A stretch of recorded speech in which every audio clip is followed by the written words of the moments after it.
episode of Coach Talk is brought to you by P2C Athlete Prep. All right, everyone, we are joined here by our special guest today, head women's basketball coach, Chowan University, Lenise Stallings. Coach Stallings, thank you for joining us here on Coach Talk. Welcome. Absolutely. Thank you for having me. Definitely. So, Coach, we kind of had a little background talk here, but the premise of Coach Talk is to allow coaches the opportunity to talk to student athletes about recruiting, the recruiting process, some of the hurdles, roadblocks they may run into as they go through this process as either a high school student or even a transfer. And so let's kind of get into it here a little bit. As I was saying, I'm Lenise Stallings, newly named head women's basketball coach here at Chowan University. November 16th is when I started. So I got a couple weeks and it'll make 2 months as a North Carolina resident. But I am a Mississippi girl from Hattiesburg, Mississippi. I went to college at Mississippi Valley State University. Played there 4 years. It is in the SWAC, Southwestern Athletic Conference, where there's all HBCUs. So played there. We did fairly well. We won a conference championship one of the years that I was there, my junior year. And then the coach that I played for my senior year, Coach Robinson, brought me back after I graduated. So a year after I graduated, he brought me back as the grad assistant, and I became the volunteer assistant while I was getting my master's degree in bioinformatics. So that's where my coaching started for Coach Robinson at my alma mater, which was an honor. And it was fun to do because I knew the ins and outs of the school. I had won in the league, and so I knew what we needed as recruiting. And he didn't really say anything that I could not do. He let me get my hands on everything. Recruiting wise, it was what I could do legally, but I couldn't go out. I would go to games and things like that, but I couldn't speak to the girls and things like that because I wasn't a recruiting coach. But then Coach Kern came in my third year, and she brought me on as a full-time assistant. And so that's where she really cut me loose. I was in charge of guard play, academics, financial. I knew the ins and outs of Mississippi Valley, so I had a lot of responsibility. And she trusted my IQ, which was good. But then taught me how to really recruit and just put me out there. And Coach Ronnie Enoch was big in my recruiting also, because I really came up not wanting to mass recruit. I think relationships is really important, and it's hard to manage a relationship with 10 different kids that's in the same year that, 3 of them might play the same position. And I used to argue with Coach Enoch all the time. I don't want to mass recruit. There's no need. I have a good feeling about this kid. I'm going to get, I'm going to recruit 2 to 3. And he used to really, really get on me. I'm going to continue to shout out Ronnie Enoch for the way that I recruit, because he used to stay on me, and he told me that I could do it, and he said, this is not going to be your last stop. It's your first stop.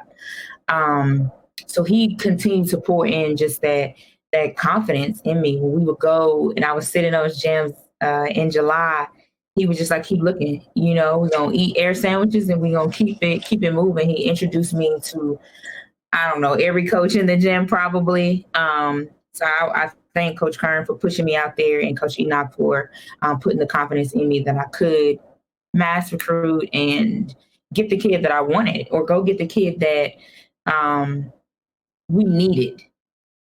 So let's talk about this here. You mentioned NAIA and making that leap from an NAIA head coach to a Division II head coach, NCAA Division II head coach. Mm-hmm. Mm-hmm. How has that impacted the way you recruit and the type of player that you recruit? NAIA was second chance you. I watched the show, so I don't really know if I'm making the right correlation, but NAIA is for If you want to win, you got to get good kids, but it's kids who come from D1 or D2 or couldn't get in or they did something crazy and now they get another chance because it's kids in NAIA that are like 28 years old. You know, it's second chance. Division two, for one, we're not going to run our program like that. It's not going to be Second Chance University. Oh, coach, because I get emails and phone calls. Coach, I went to some school and well, I don't like it. The coach, she doesn't give me the opportunity. So what are you doing or not doing for her not to give you the opportunity? If you're a problem, Chowan is not going to take those kids. Now, I'm all about second chances. I've been given second chances. But this is not the place for you being the problem at your school and you not acknowledging that. I hope I answered your question. To an extent. I kind of want to peel that onion back just a little bit more. Okay. I'm more interested in the talent level of the player that you're recruiting versus what you're recruiting now versus what you recruited when you were at the NAIA level. Because I don't think a lot of student athletes and parents understand that talent disparity and difference. Mm-hmm. Mm-hmm. I love a hustle kid. I know that NAIA you can win with a hustle kid. So when you send me film, you get 10 stills during the film. I need to know it has to be almost a complete package. So I've recruited on the Division I level, NAIA level, and now Division II level. So now I go back to how I recruited on a Division II level. Yes, you can shoot, but are you playing defense? Are you talking on defense? And academics is big. If you struggling academically in high school and there is no real reason, you're going to struggle in college. Do I want the kid, or does the kid have enough talent where the time that I spend with them academically is worth it? But in terms of the complete package, scoring is big. I don't really want kids who average 5 points in high school because you're not used to. I need you to want to score. I can't bring you here, and it's amazing. At the college level, kids won't shoot, and it's like it's 4 against 5 if you're not going to shoot the ball because I'm not going to guard you as a defender if you're not going to shoot it. So you need to be able to score coming in, or used to scoring. Like I say, on defense, it needs to be aggressive. You don't have to be able to guard nobody 94 feet, 96 feet, whatever the court is. But you need to be vocal. I need to see you vocal. I need to see you have take pride in keeping the man in front of you, in boxing out, in rebounding. That's what I'm looking for in highlight films, in game films, and I will sit and watch whole game films.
the difference that we did here also, when Coach Jackson first got hired, I was bombarded with emails about kids who wanted to be here. And we went through all of the emails. I went through my emails, the Chowan emails that I had gotten from kids. She went through the DMs and things of that nature. And we responded to these kids. And if we moved on, if we had already filled that position, then that's what we told these kids. But although I am looking for a good caliber athlete with three packages, the scoring, the defense, and the academics, I'm going to be better. We're going to be better about the communication. We're going to be better about the relationship piece when it comes to recruiting, because I think if these kids take the time out to reach out to me, especially email. Now the DMs are a little different. I'm dodging and weaving in my DMs already. So a lot of times I don't respond to the DMs. But if they take the time to send an email, then I want to take the time and respond and give them feedback. And I'll ask them, because they'll ask for feedback. And I'm like, look, you asked for it, so I'm going to give you the honest feedback. Chowan University is not the place for you. And if you want to get better this year, this is what whoever you play for needs to see. So that is the difference between, and wherever I go from here on out, I am going to be more responsive when it comes to those emails. I'm not going to let emails pile up and just not give kids any answer. I think they deserve an answer because they or their parents took the time to reach out, and it's different. They need to know. I couldn't imagine, well, I have a daughter, so I can't imagine it still being like this. What did she say? 12 years from now, and I'm trying to get her a scholarship and nobody's responding.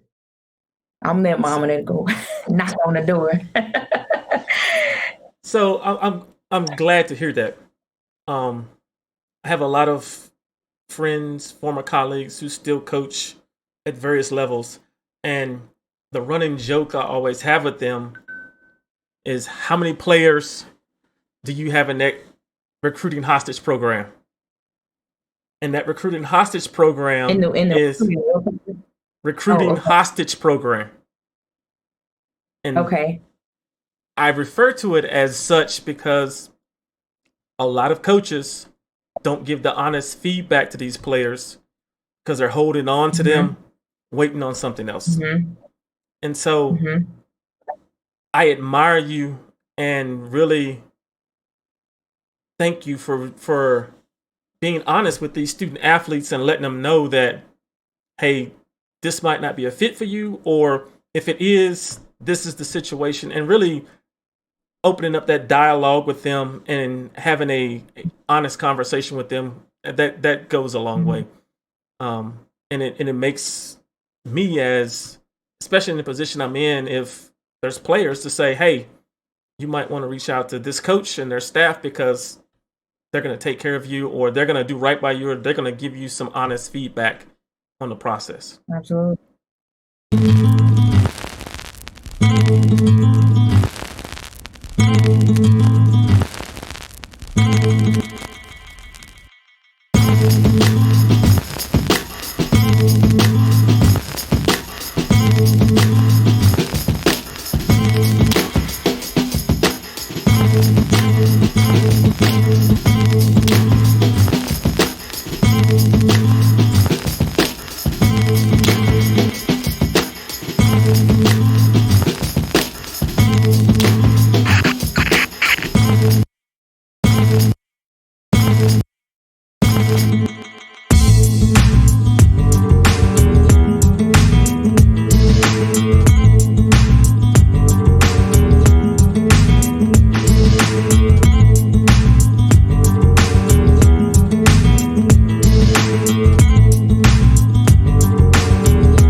Played college ball.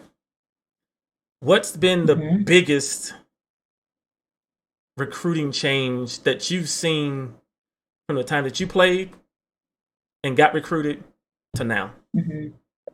Let me tell you, my recruiting process was so weird because I was going wherever my sister went. She was a year older than me. Um, so I remember being recruited by Conference USA. Uh, I had JUCOs that protected me.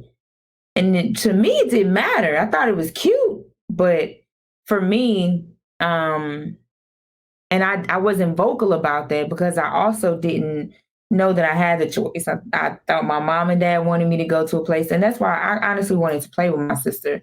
So it's not like I would have changed my decision. But there were whistles and bells in terms of I remember my hotel room being full of goodies, snacks and stuff like that. The tours and you seeing your jersey and things like that. But these days, whew,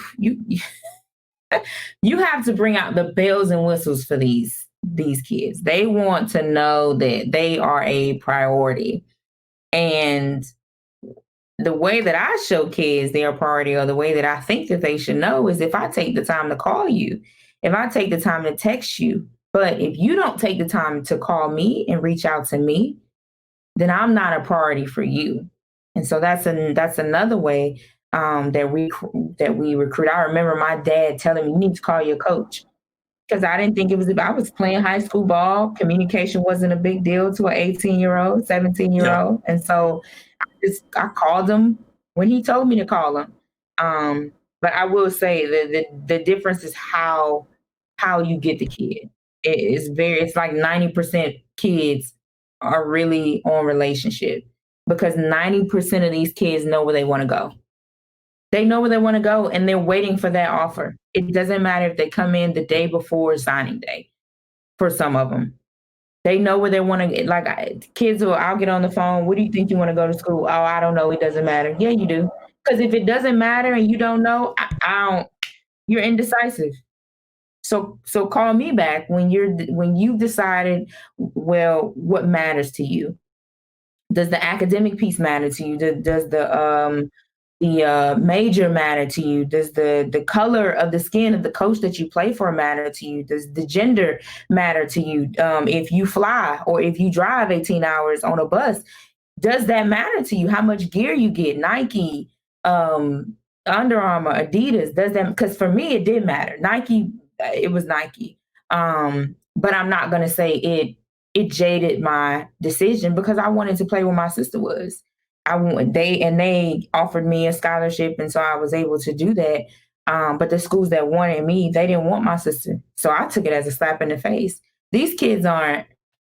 They not playing with their siblings, I don't think the relationship is big on it.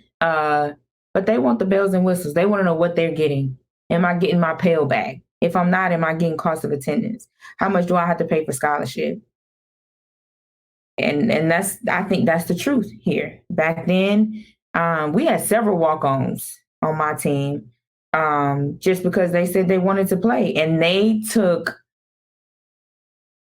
Let me think of a good word. Backlash, because I don't want to say the other word that they took from us.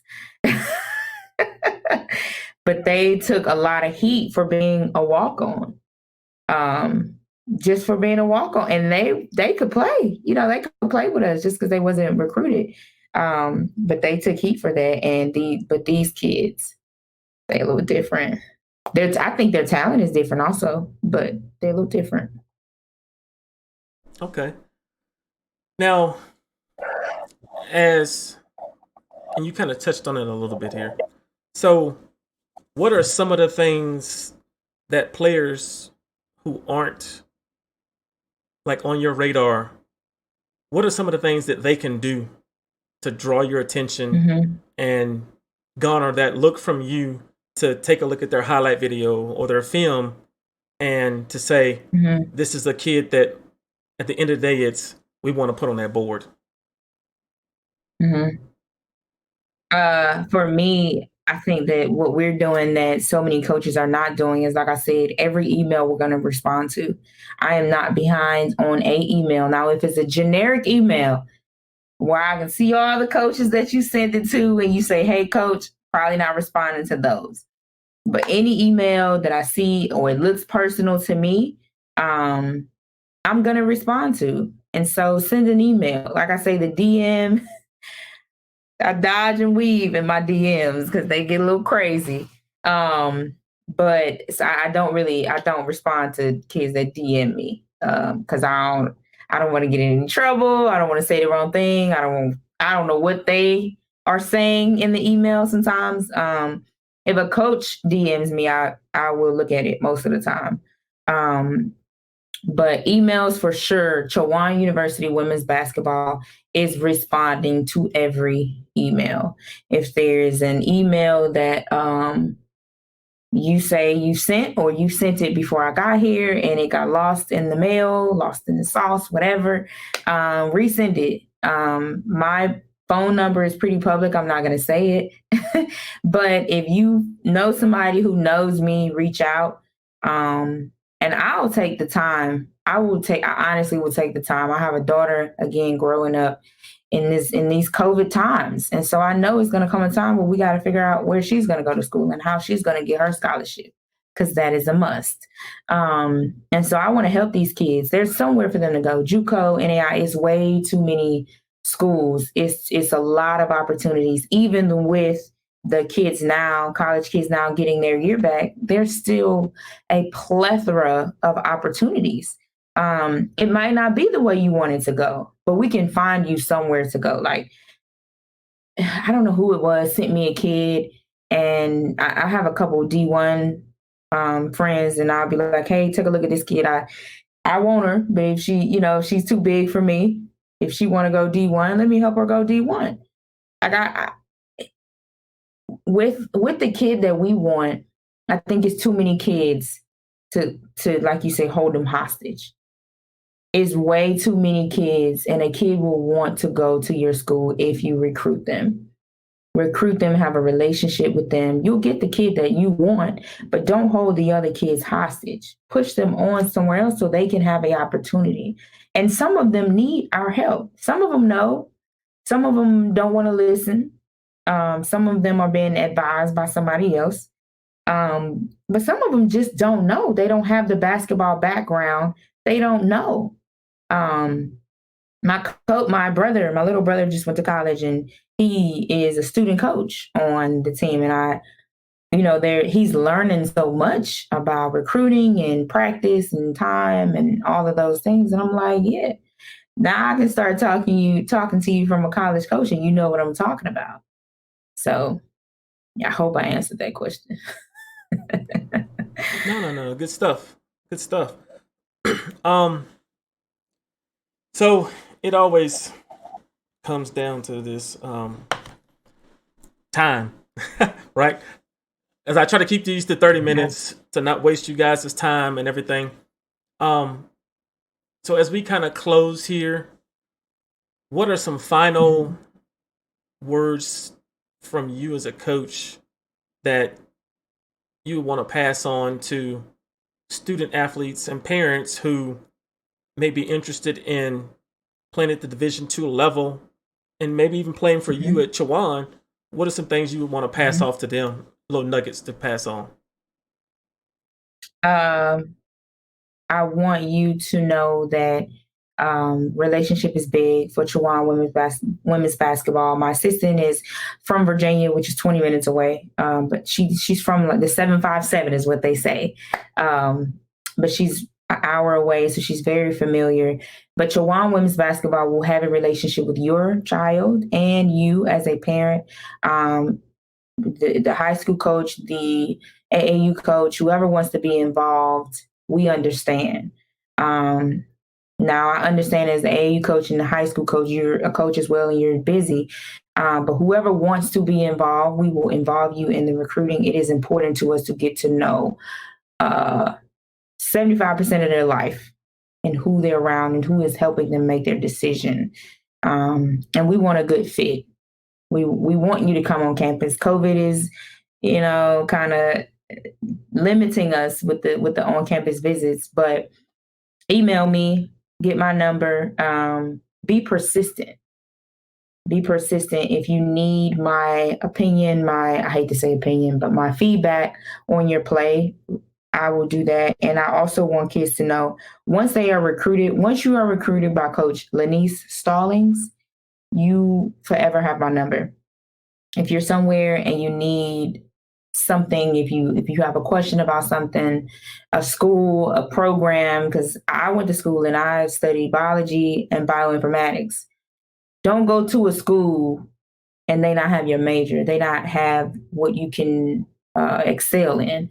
So that's important. My kids at Tennessee State know. My kids at Wiley know. They can call me and I will give them an honest answer. I hope that that's what leaves a mark on whoever sees this, hears this, or whatever. Well, thank you, Coach Stallings, for joining us today. Folks, this has been Coach Talk. Be blessed. We're clear. So what'd you think? I liked it. I didn't know it was going to be about recruiting, but I'm glad because I need people to know because coaches aren't responding to kids. I've been that coach. The emails just pile up and pile up and pile up. And I want them to know that's going to be a selling point for Chowan. We're going to respond. We're going to respond. Yeah. We're going to recruit your family. We're going to, you're going to become part of ours and your family is going to become part of ours. And so, yeah, I'm glad that I got to talk about that. Good deal.